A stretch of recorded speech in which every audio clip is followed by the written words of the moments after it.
Hey, you guys know Wonder Woman? Yeah, what if she fought eldritch horrors beyond your comprehension? Absolute Wonder Woman Volume 1 is written by Kelly Thompson with art by Hayden Sherman and Mattia de Ulis. Absolute Wonder Woman Volume 1 by Kelly Thompson collects issues 1 through 7 of Absolute Wonder Woman by Kelly Thompson. This means that this is the only one of the Absolute Volume 1's current release that collects 7 issues, as Absolute Batman and Absolute Superman, which are right behind me, both only collect issues 1 through 6 of their respective series.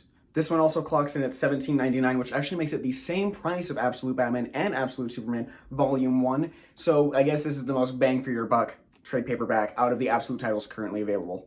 The synopsis on the back of the book is as follows. Without the island paradise, without the sisterhood that shaped her, without a mission of peace, she's still the absolute Amazon. I don't remember this off the top of my head, but I remember that when every single Absolute title was sort of announced, they all came with their own like Absolute taglines. Like Absolute Superman was a world without hope. Absolute Batman was a world without something. I don't remember what Absolute Batman's was. I don't even remember if this even existed, but I vaguely remember that Absolute Wonder Woman's was a world without love, if I'm not mistaken. If I am, please correct me, please.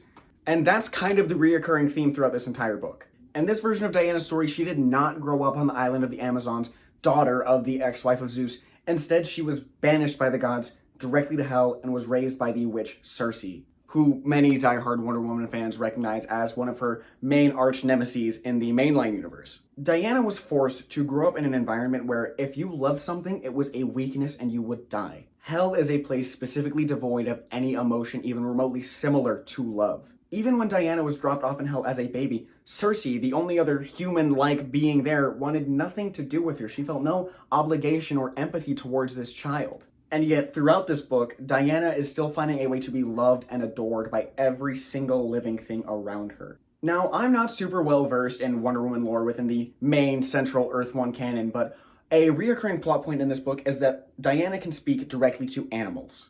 And throughout the first arc of this book, that is the first 5 issues, we see little flashbacks to Diana growing up in hell and sort of befriending a lot of these animals around her, all of these hellish, monstrous, eldritch horrors around her as this 6-year-old girl, simply because she can. Diana, despite being separated from her family and growing up in an environment so devoid of love, it's still something so natural to her that she can't help but feel love towards every single living thing around her.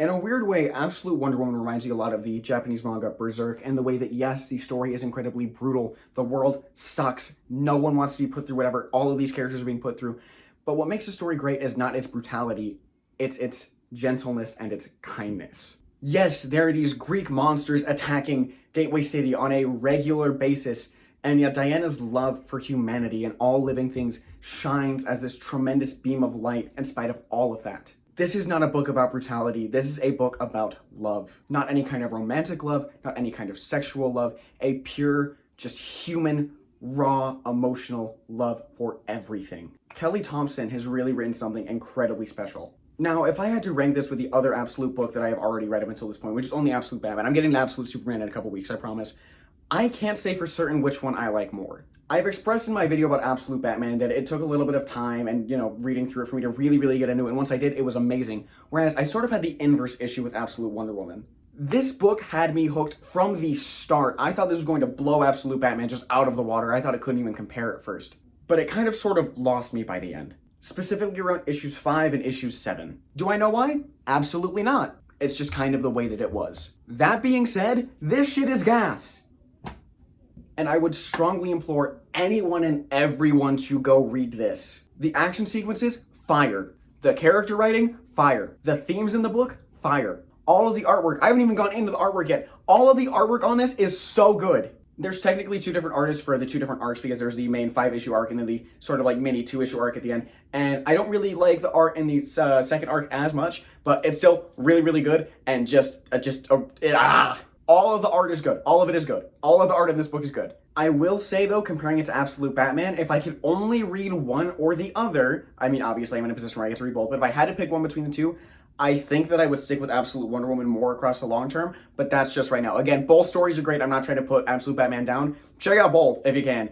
But for the long term, I would personally stick with Absolute Wonder Woman just because it's speaking to me a little bit more. So, if I had to give this a rating, this is getting a 9.5 out of 10. That is a near perfect score and the exact same score I gave to Absolute Batman 2 weeks ago. I've already got Volume 2 ordered. I ordered it before I was even done with the book. Like, that's how good this book is. You guys can't see this, but I keep pointing over here because the book is like right next to me on my bed, right where you guys can't see. I don't know why I keep doing it, but if you're confused by why I'm doing that, that's why I'm doing that. Anyways, that's all for this week, guys. Go read Absolute Wonder Woman by Kelly Thompson. It's so good. Go make sure to follow me on my other social medias. It should be right here or right here. Have I learned my lesson? I haven't. I don't know which side it's going to pop up on, but it's one of the two. I'm on Instagram, Twitter, TikTok. I post different things on different accounts, so go follow all of them, maybe. And that's all. Let me know what books you guys want me to check out in the future. And yeah, have an amazing day, guys.